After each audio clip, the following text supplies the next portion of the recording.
नमस्ते आप सभी को। स्वागत है आपका पाइथन ट्रेंड्स चैनल पर। आज हम इस वीडियो में देखेंगे कि कैसे हम पाइथन में फ़ाइल हैंडलिंग करते हैं और ये काम हमारा कंप्यूटर साइंस के बच्चों के लिए बहुत इम्पोर्टेंट है ये टॉपिक। तो फ़ाइल हैंडलिंग के लिए पहले हमें इसका थोड़ा-सा कॉन्सेप्ट समझना होगा। तो चलिए उस कॉन्सेप्ट की तरफ चलते हैं।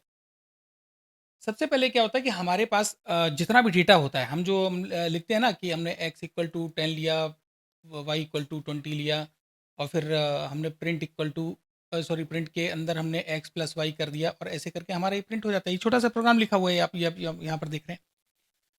तो हमने जो इसमें डेटा दिया और जो इसका आउटपुट निकला, क्या हम उसको सेव कर पाते हैं? नहीं कर पाते। तो सेव करने के लिए हम जितना भी डेटा प्रोसेस करते हैं, इनपुट करते हैं, उसको परमानेंटली सेव कर लें और फ्यूचर यूज़ के लिए उसको सेव कर लें, तब उसके लिए हमें ज़रूरत पड़ती है फाइल की। ईच एंड एवरी डेटा, ये हम सभी को पता होना चाहिए कि each and every data is stored in the form of file. तो हमें छोटे से छोटा भी डेटा अगर हमें अपने सिस्टम में डालना है, तो वो कैसा होना चाहिए? हमारा फाइल के फॉर्म में होना चाहिए। तो सबसे पहले हम फाइल का कॉन्सेप्ट समझते हैं। तो फाइल में क्या होता है कि ये हमारा प्रोग्राम है जिसे हम लोग बोलेंगे कोड। मान लीजिए ये मैंने लिखा एक, ये हमारा है कोड। कोड में हमने कुछ भी डेटा रखा, चाहे जितना छोटा डेटा हो, बड़ा डेटा हो, कुछ भी हो, वो हमारा उस समय रहता है कहाँ पर? रैम में रहता है। अब हमें इस डेटा को, जो हमारा रैम में डेटा है, जो टेम्परेली स्टोर रहता है, इसको सेव करना है हमें परमानेंटली हार्ड डिस्क में। तो सपोज़ ये हमारी हार्ड डिस्क है, ये हार्ड डिस्क ड्राइव।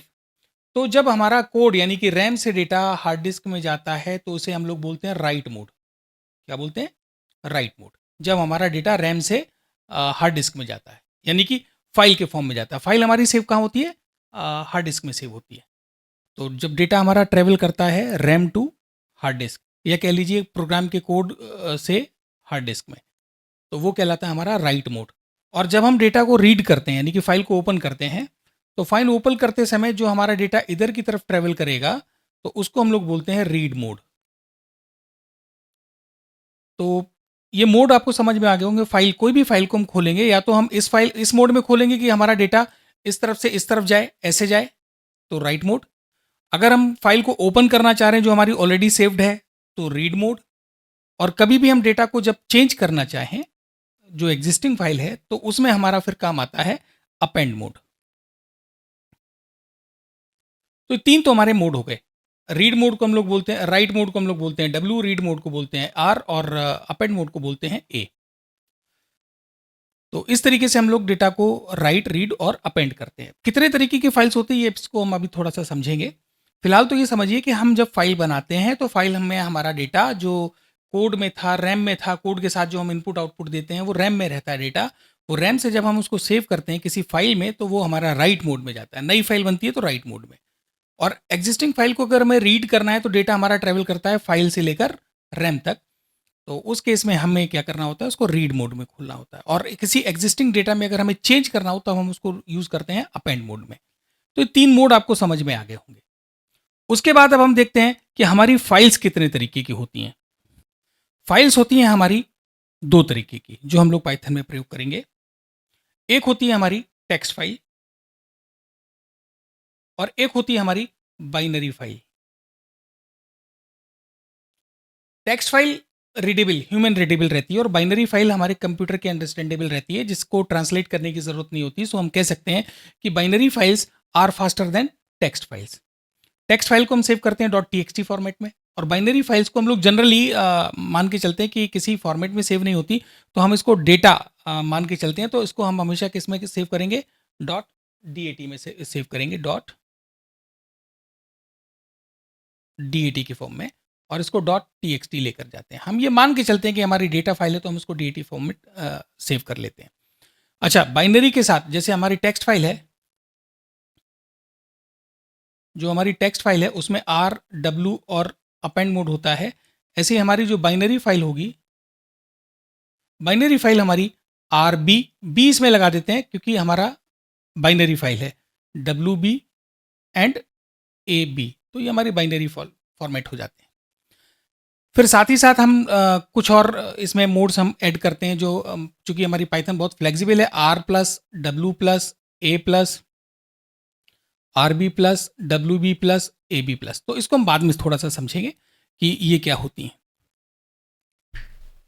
इसको मैं नेक्स्ट उस पर लेकर जाऊंगा। अभी मैं इस वीडियो को थोड़ा शॉर्ट करते हुए इसमें सिर्फ मैं एक सिंपल सा प्रोग्राम आपको बनाकर दिखाता हूं कि हाउ टू क्रिएट और टेक्स्ट फाइल्स। टेक्स्ट फाइल के लिए हमको क्या करना होता है, सबसे पहले फाइल को ओपन करना होता है। फाइल को ओपन करने के लिए जो हमारा सिंटैक्स है, सबसे पहले फाइल का ऑब्जेक्ट तो मैंने लिखा एफ आई इक्वल टू, और इसके बाद इसके साथ हमें एक ओपन फंक्शन यूज़ करना होता है। ओपन फंक्शन के बाद हम लोग को यहाँ देना होता है फाइल का नाम। तो फाइल का नाम हमने दिया, मान लीजिए my first file dot T x T, ये मैंने दिया my first file dot T x T.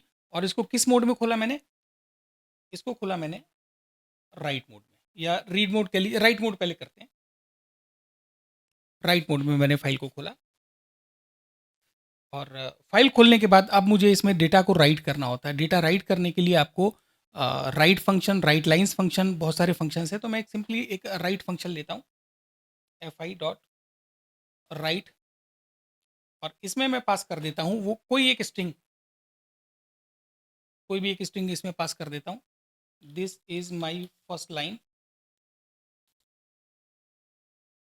और इसी में ही मैं एक और स्लैशन लगा देता हूँ। स्लैशन आप सभी को जो सी प्लस प्लस पढ़े हैं उनको समझ में आता होगा कि this is for new line. इसके बाद जो नई लाइन एंट्री होगी तो वो नई लाइन में एंट्री होगी। तो स्लैशन अभी आपको समझ में आ जाएगा।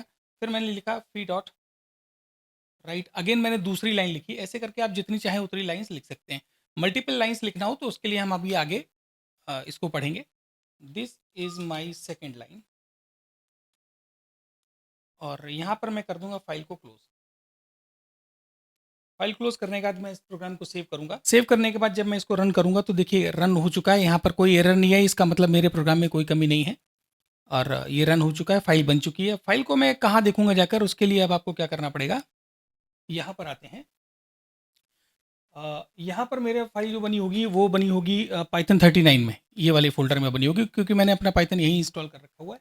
और इसमें मैंने फाइल बनाई है अभी माई फर्स्ट फाइल नाम से ही। देखिए ये फाइल बनी हुई है। इसको डबल क्लिक करूंगा तो देखिए यहाँ पर दोनों लाइन्स आपको यहाँ पर दिख रही है, first line and second line.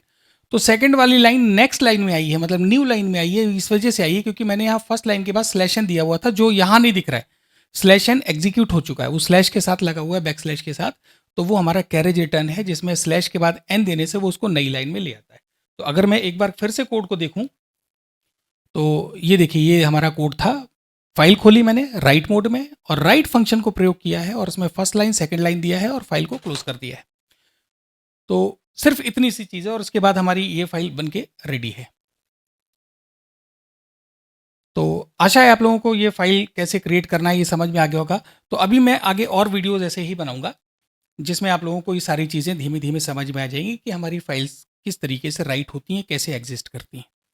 तो मिलते हैं अगले वीडियो में, तब तक के लिए नमस्ते।